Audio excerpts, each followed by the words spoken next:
nhớ rong ý trong là cái thằng nên tu nếu nó cũng nhớ chỉ rong nữa nằm mò sắm lịch nó cũng tham phong nhà so cũng chỉ hình nè cũng sáng mà ở đây hết khăn nó cho cũng cho fan thôi nằm mò cũng muốn sai gì nên chỉ nhớ hôm nay nó qua chỉ tăng cái nó cũng sợ luôn muốn sai gì cũng cho tham phong bớt nên cũng phải hạ cho cũng cho fan cũng cho bạn cái chỉ nên nó cũng như tu chỉ tới cho cái em như hỗ trợ nè bố chỉ nhà thường con nó từ xưa bố nhà tham phong che chờ lực của tao nó che bố tao của chẳng có rồi bố tao cho phim nhỏ giờ bố chính nhà che bố nhà tham phong xứ cỏ của tu nông của thái lai nông thế nè ok chặt lang chặt Men in Black Donald Duck Pac-Man Silver bố cho nó hạ cho cũng nè you know cho họ cũng nhớ là nó trắng rủ của rong là there's gazillions of Superman and Men in Black watching me and Guardians played my brother's house right here nobody could come here you know cũng chắc phải mà nhà đó chả chỉ either Pac-Man là Donald Duck Superman Elon Musk là Silver bố cho nó ít tu số you know bố chỉ cả người thiếu tôi nhà tao cũng chắc nữa nè you know but all my life bố mô của Cambridge nó sẽ là chế từ Cambridge tao cho hai chế bố mô của chắc nhà chế bố mô mua cho Donald Duck nếu mua cho mình chắc hotel bố cho khả năng cho xa ha mà những cái nó sẽ là you know so mẹ sẽ tận đây nó sẽ cho cái tham phong nó tới cho tận đến từ lúc farm mà ok cho tuần tới từ sáng mà ok tại sao bố bảo ta cũ nó mà hát bố muốn nhà nó mà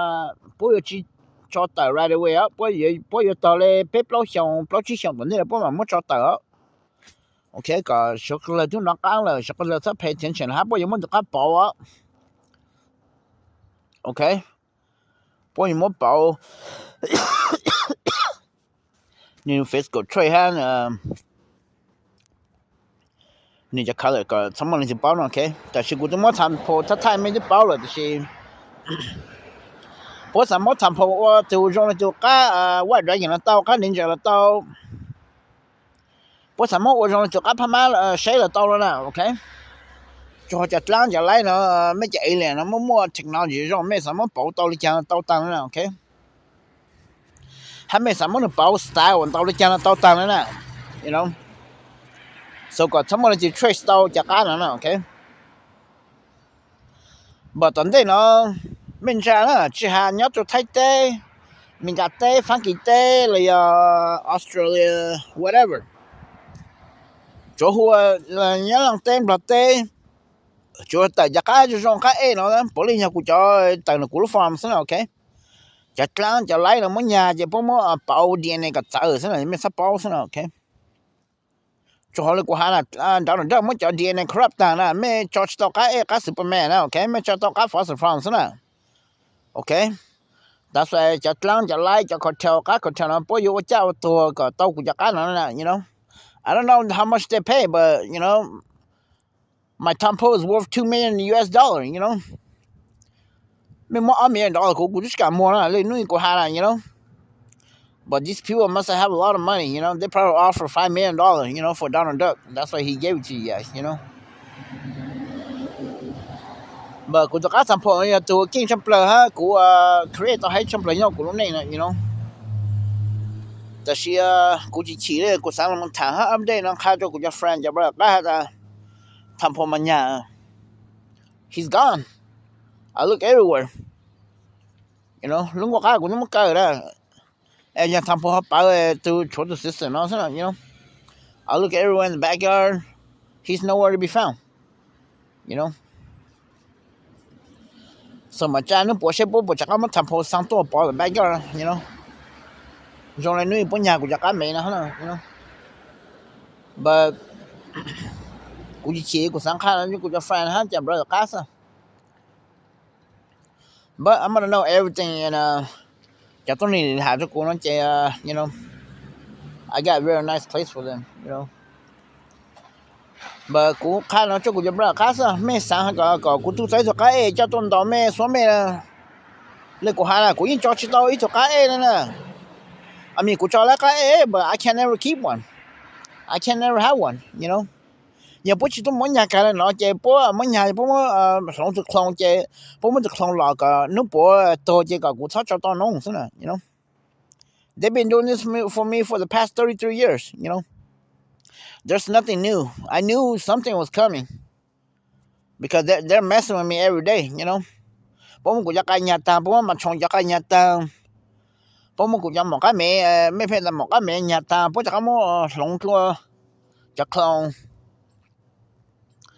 you know อย่านู่นน่ะนำมานู่นน่ะอย่าไปหาว่าทำผงยาฮะเนี่ยก็กูตัวน้องกูชิมกันแล้วเนี่ย okay so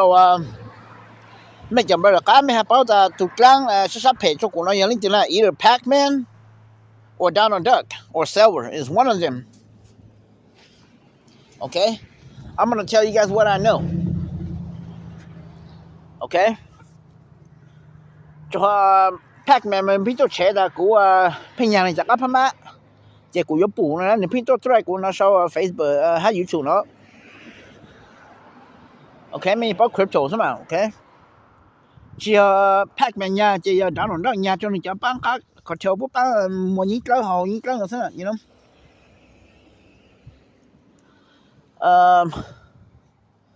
เลยกูต้องกูเสียรยาซะ you know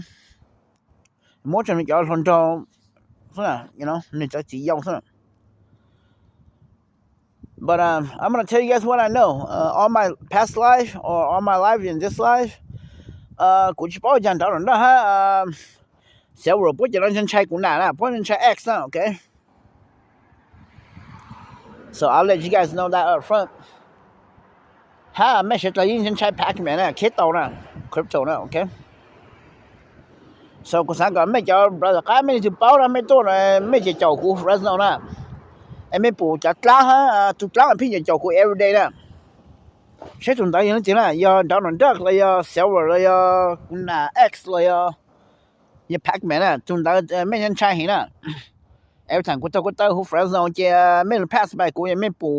ตัวจัดล้างพี่ follow กูยังไม่ฉันใช้หินนะไอ้ไม่บ้ามันคำไม่เห็นกูใช้อย่างนี้นะ okay so ก็กูบอกว่าทุกครั้งหากูพี่จะเจ้ากู every day นะอย่างนี้นะ I know it's either Donald Duck or Silver or it's my mom X or it's Pac-Man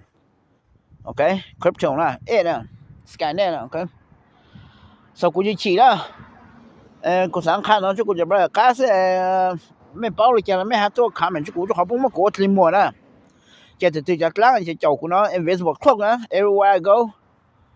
จะกูจะปูป้อนแต่ฉันไม่ปูป้อนไม่หมดจะขโมย ultraviolet เลยจะ gamma ray vision เลยแต่好了ไม่ปูป้อนถ้าไม่ป้อนแต่จะกลาง follow กูเนาะอย่างนี้จริงนะ okay ไม่หาป้อนจังถามไม่หาตัวคำไม่เห็นกูฮะ I just need a name or I just need a hint you know and I will be able to figure out but I know it's one of them it's either Pac-Man or Donald Duck or it's my wife Silver or it's my mom X it's one of them okay but I'm just telling you guys that Donald Duck has Silver when in check with that X okay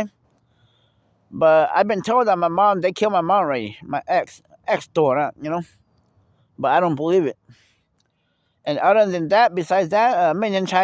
Pac-Man นะจุก Pac-Man นะรู้มั้ยไม่จ้างหมวกไม่จ้าง okay หมวกแข็ง